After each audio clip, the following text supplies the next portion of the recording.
हरिः ओम तत्सत्। श्रीमते रामचंद्राय नमः। ओम नमः परमहंसास्वादित चरणकमलचिन्मकरन्दाय भक्तजनमानसनिवासाय श्रीरामचन्द्राय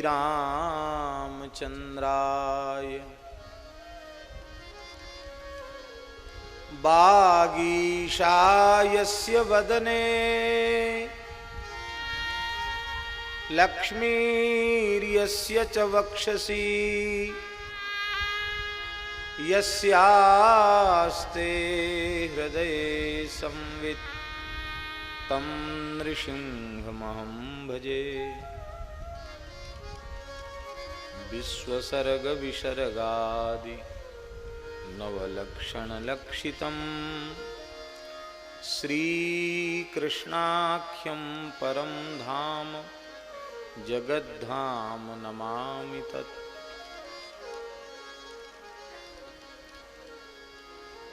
नान्या स्पृहा रघुपते हृदये स्मदीये सत्यं वदामि च भवानखिलान्तरात्मा। भक्तिं प्रयच्छ रघुपुंगवनिर्भरां मे कामादिदोषरहितं कुरु मानसं च। अतुलितबलधामं हेमशैलाभदेहं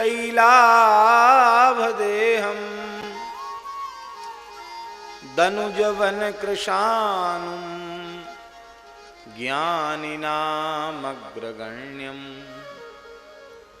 सकलगुणनिधानं वानराणामधीशं रघुपतिप्रियभक्तं वातजातं नमामि। यत्र यत्र रघुनाथकीर्तनं तत्र तत्र कृतमस्तकाञ्जलिं बाष्पवारि परिपूर्णलोचनं मारुतिं नमत राक्षसान्तकम्। कल्याणानां निधानं कलिमलमथनं पावनं पावनानां पाथेयं यन्मुमुक्षोः सपदि परपदप्राप्तये प्रस्थितस्य। विश्रामस्थानमेकं कविवरवचसां जीवनं सज्जनानां बीजं धर्मद्रुमस्य प्रभवतु भवतां भूतये रामनाम। सीताराम गुणग्राम पुण्यारण्यविहारिणौ वन्दे विशुद्धविज्ञानौ कवीश्वर कपीश्वरौ। नमो गोभ्यः श्रीमतीभ्यः सौरभेयीभ्य एव च। नमो ब्रह्मसुताभ्यश्च पवित्राभ्यो नमो नमः।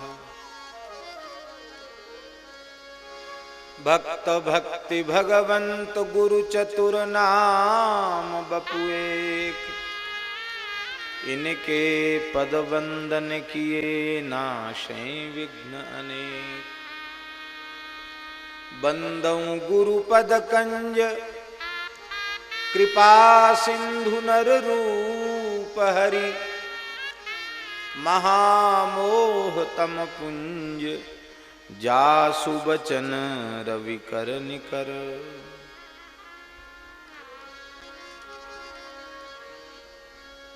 गिरा अर्थ जल बीच सम, कहियत भिन्न न भिन्न।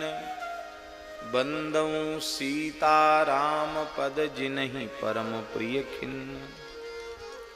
प्रणबऊ पवन कुमार, खलवन पावक ज्ञान घन। जासु हृदय आगार, बसहि राम सर चाप धर। श्री राम जय राम, जय जय राम। श्री राम जय राम, जय जय राम। श्री राम जय राम, जय जय राम। श्री राम जय राम, जय जय राम। श्री राम जय राम, जय जय राम। श्री राम जय राम, जय जय राम।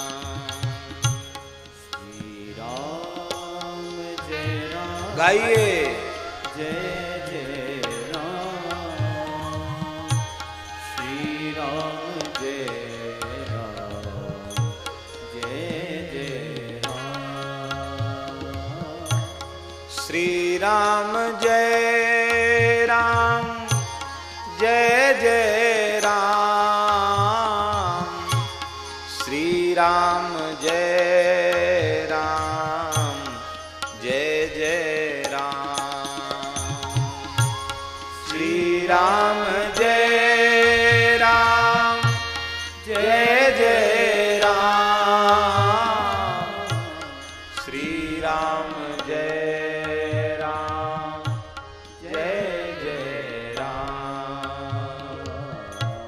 श्री राम जय राम, जय जय राम। श्री राम जय राम, जय जय राम। श्री राम जय राम, जय जय राम। श्री राम जय राम, जय जय राम। श्री राम जय राम, जय जय राम।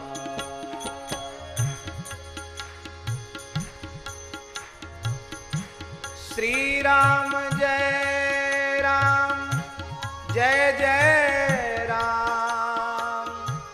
श्री राम जय राम, जय जय राम।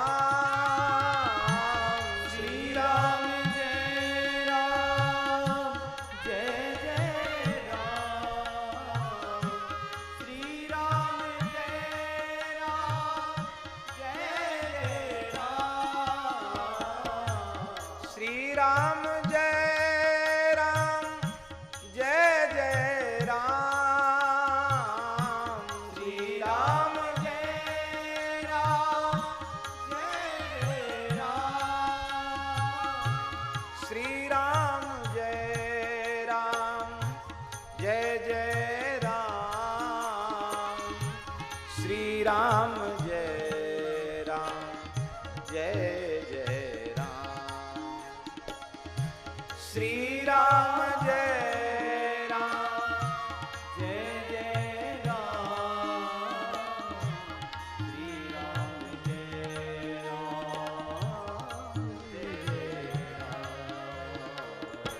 श्री राम जय राम, जय जय राम।